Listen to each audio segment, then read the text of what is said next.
Hello again. Today we got a couple of little projects, but I do have to clean up first. You know it's trouble when there is another bits and bobs box. A new bits and bobs box. Everything in there has got to be put away. In fact, there's things here that needs putting away as well. There's things I just don't know where they go anymore. There's batteries everywhere, and I'm just moving them from one place to another. Really need to sort things out. There's bits of wire. So I do have a cleanup to do. There's some LEDs under that circuit board. The circuit board needs putting under the baseboard. And once that's done, the project today is to build a 1 or 2 minute timer for the disco that's going on in the Railway Tavern. I don't think it really would have been a disco because we're basing 1965, and I've just spent a lovely morning listening to music from 1965. The Carnival is Over from the Seekers, the Beatles. I thought about Ticket for Ride for a tune up there because it has some kind of train theme, but it really has a kind of a dark undertone, so we're not going to do that. Yeah, you won't be able to hear what music I play because of copyright, but we'll come up with something. So what I'm intending to do is have a little timer that when you push the button, the lights all flash and the music plays. The Carnival is Over is one of my favorites, but it really doesn't go in time with all that flash, flash, flash, flash, flash music, does it? Anyway, timing circuit. It'll be a 555, you know it. I'm more or less I don't want to throw that in the box, but I'm more or less cleaned up here. There's still a few bits and bobs on the stand. I will have to sort that out. Oh, there's another one that needs to go away. Although that might be the button that's going to be the button for our project. I will say, in our throwaway culture, it's easier just to tip that box in the trash than it is to put them back where they belong. And yeah, almost did. I haven't. I've put them all away, or will in a few minutes. But yeah, individual components, so diodes and resistors that I've had out, it's hardly worth it. I've got a big box full of them. Why would I spend all the time figuring out what value it is and putting it back in the packet? So that's why I have those boxes. Very useful. But it sounds extravagant, but I think we're going to make something out of one of these days. I'm just going to tip the box out and say, what can we make? But today it's a timer. With a circuit like this, I often get asked, how do you know the component values? Well, I don't. I just get used to it'll be about that or something like that. And with resistors, if I don't know, I just stick in a variable resistor. There is a formula. I'm not going to bore you with it. This isn't a maths program, and you all have access to the internet. I've had a look around for some spare components. These I've found in the box. This is 470K and a 470 with a 100 microfarad capacitor. I found one of those in the box too. Will give us something in the order of 2 minutes, something of that order of a timer. This is a ceramic capacitor. I usually don't bother with them. This particular one doesn't have any markings, and only that I took it off a strip that I know what they are, would I know the value. Could measure it, I suppose, but that's a 0.1 microfarad. I'll write at the top of the page here, it's a 104. So capacitors have a particular weird way of numbering, 4 being the number of zeros and all that good stuff. There's one resistor missing in that pile, and that would be a 10K. And I know I haven't got one in the box, but I do have in the drawer, so I'll dig one of those out. Let's get the circuit diagram drawn. So we need the 555 in the middle. See if I can get this right in one go. I never do. I mean, I always end up running out of space, don't I? This is your plus rail. It's going to be 9 volts simply because that's what we've got. That might cause us some problems with the relay, because this thing will drop some volts along the way. That's pin 8, of course, to the plus rail, and pin 1 down to the negative rail. That little capacitor we're going to put in there, it's going to go from pin 5. The reason, oh, that's 1, 5. The reason we're doing that is that sometimes in circuits like this,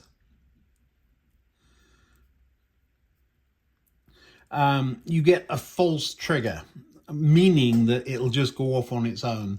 You remember the street organ? That does that from time to time. Every time I go near it, it goes off. Then the timing we'll do over this side, but pin 3 is the output, of course. We'll put a little arrow on it to remind us. And all we're going to do on that is we're going to put a diode in the way just to stop anything getting back to that chip and nuking it. We're going to put a relay in there. Now I've got 6 volt and 9 volt relays. I'm probably going to use the 9 to see if it works. If it doesn't, we'll put a 6 in there. It's because there is only a 9 volt supply and there will be some volt drop across all of this stuff. This diode, I could be neat and draw it down there. I'm going to draw it across the relay just to remind us what it is. And 1N4001 is perfectly enough. The 1 is the number of amps it's able to take. So there is a 1N4002, 3, 4, and 5. They're pennies. I did look up the price of this. Now, I got 100 of them for $1, which means they were a penny each. But if you buy them individually, 50 cents or 47 cents, which is just silly. Now, we need a trigger to make the whole thing work. So we're going to put that in on pin 2. And this is where I need my 10K resistor, which I haven't yet found. 10K. Pop that up to the top. And then we're going to put a push button in like this. Whee, down past the 1. I told you I'd run out of space. That's just momentarily pushing that is what triggers this whole thing to work. Now, the timings. Let's put in a 470K. Now, why? That's a bit of a funny number. That's just one of the preferred values. If you want 500, you put 1 meg in parallel. And we're going to drop that onto there. Pin 6 and 7. 6 and 7. So we'll just draw it properly for once. And then put a capacitor down here. These two components are the combination that gives you the timing of the whole thing. And I'm aiming at between 1 minute and 3 minutes. So somewhere 1.5 minutes would be ideal for 70K. And then this is a capacitor, electrolytic, and it will be 100 microfarads because I've got one. There we go, nice big beefy one. There we are.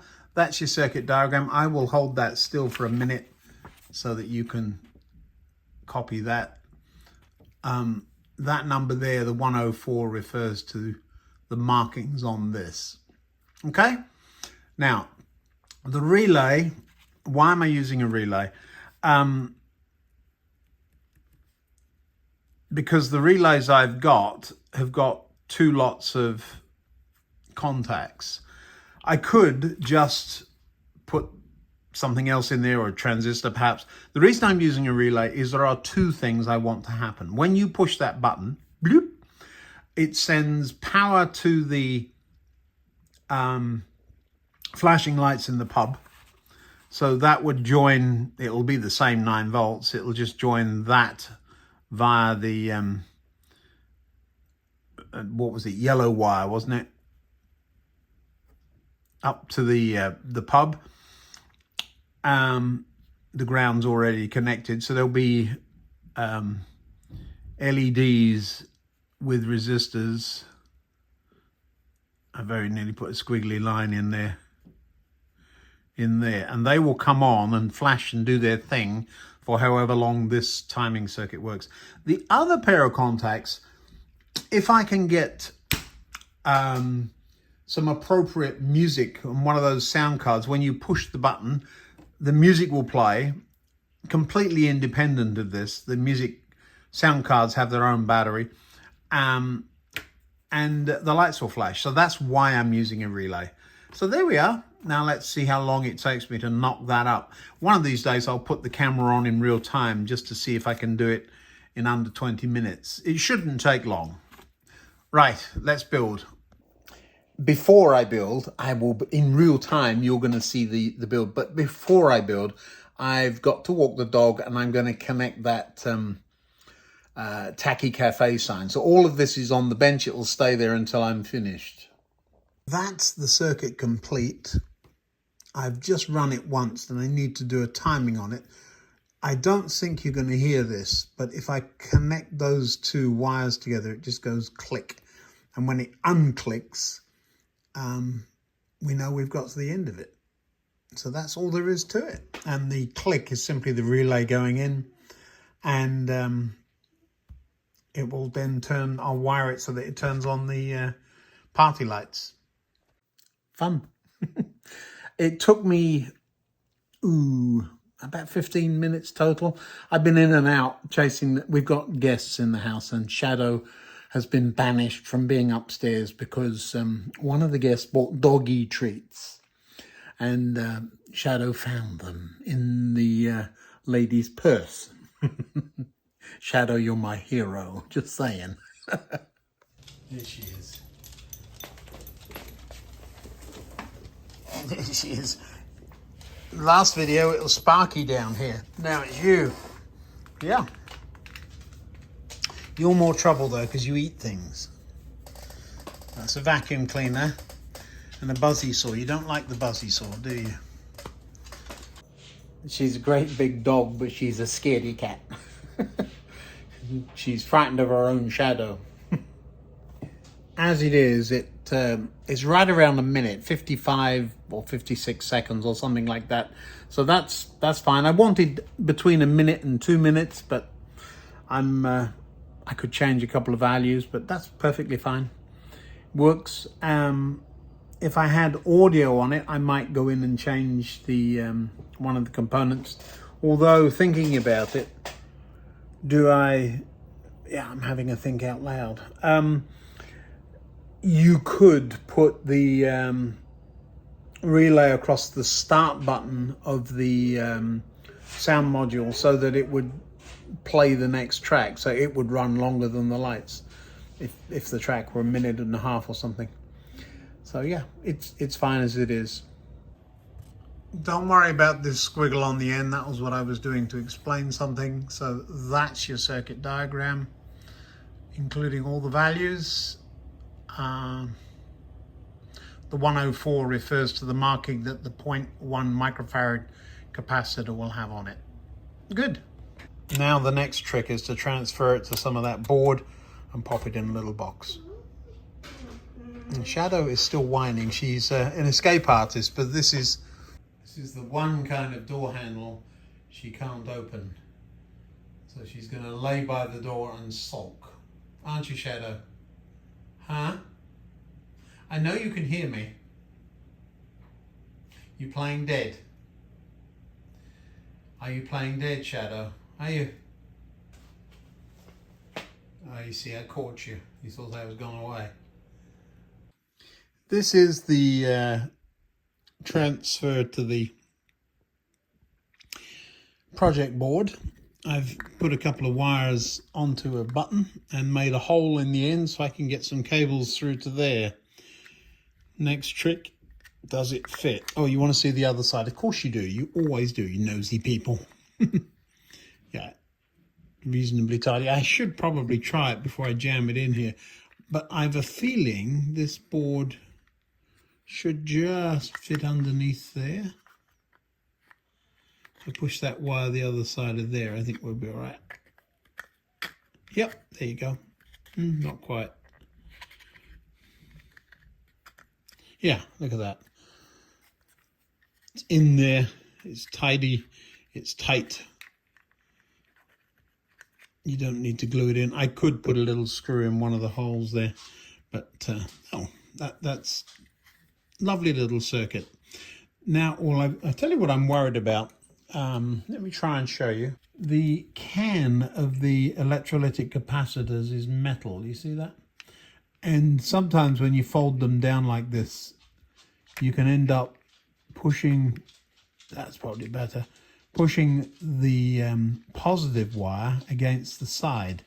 This is the positive here, so it isn't touching, but even though there's this plastic wrap around it, you can sometimes get a lovely little short circuit there. I don't believe I do. I have marked the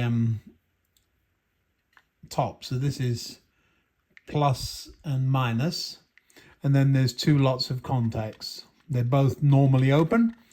For right now, I just need a plus and a minus, and then the plus would loop over and the yellow wire will go on to there, because all we're doing is sending via the relay the positive 9 volts, and it all runs on the same circuit. Anyway, enough talking. The one thing I haven't done is allowed for screws to go through the bottom, because if I did that, they would very likely, knowing my luck, would touch something underneath. So we're going to use a little bit of ingenuity and either screw through there or use a bit of plumber's tape to hold it in place. But yeah, I'm happy with that. I think I'm happy with that. Let me just... Not quite in the right place there for me.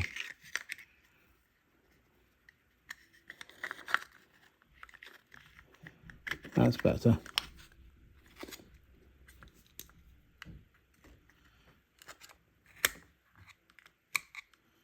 Yeah, that capacitor's the only bugbear.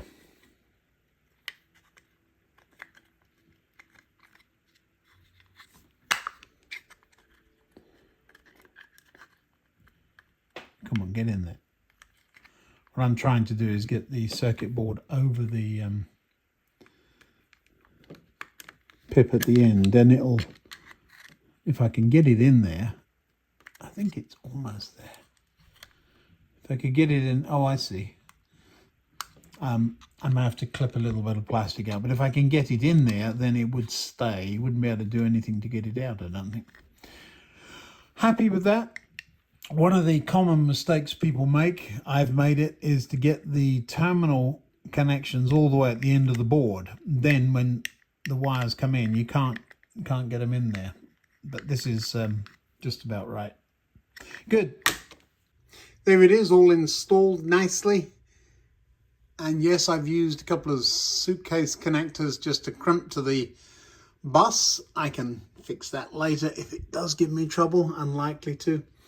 The only one I'm having some issues with is my little circuit. It works fine, but one of the legs of the switch is loose, so I'm going to have to change the switch. But if I press the button, we do get a bit of a rave going on in the pub. Tacky Cafe sign is working. For those of you who haven't seen it, there is the Tacky Cafe sign, fully functional. Yeah.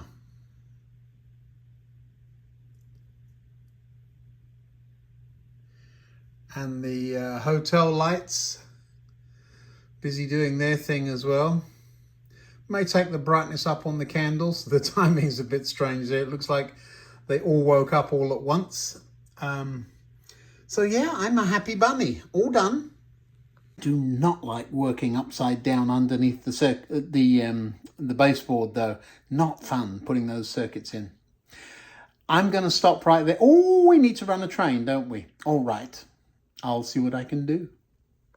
It's the turn of the tube train. We've had a little bit of a discussion about which tube station is nearest to the canals in London.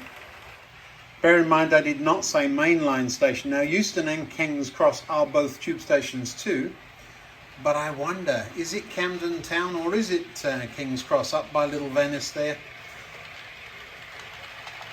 Either way, we're going to have plenty of reason to run the tube alongside the canal. I must say, whilst this is not a tube station, I do love the way the tube looks under there. My problem is that tube trains look good anywhere they are. I must get on with the third and fourth rail. I keep saying that. We had to go the other day, didn't we? A couple of weeks ago now. We've got the stopping distances sorted out with that particular train.